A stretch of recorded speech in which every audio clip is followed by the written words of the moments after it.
Assalamu Walaikum. Hello friends, how are you? Welcome back to our another video.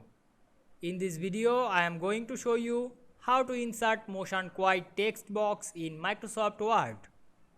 Let's get started. At first, we have to open a Word document.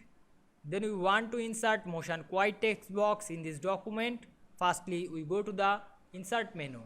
Then we can see here many option. We find and select the text box option, and we can see here many text box.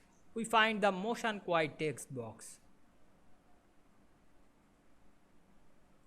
Here this motion quiet text box, and we click it to insert it. Now we can see here we insert motion quiet text box, and we write anything in this text box and use another effect. Click the text box and go to the format menu. Then apply another effect like shadow, reflection, etc. I hope you enjoyed the video. Please like, comment, share and subscribe my YouTube channel.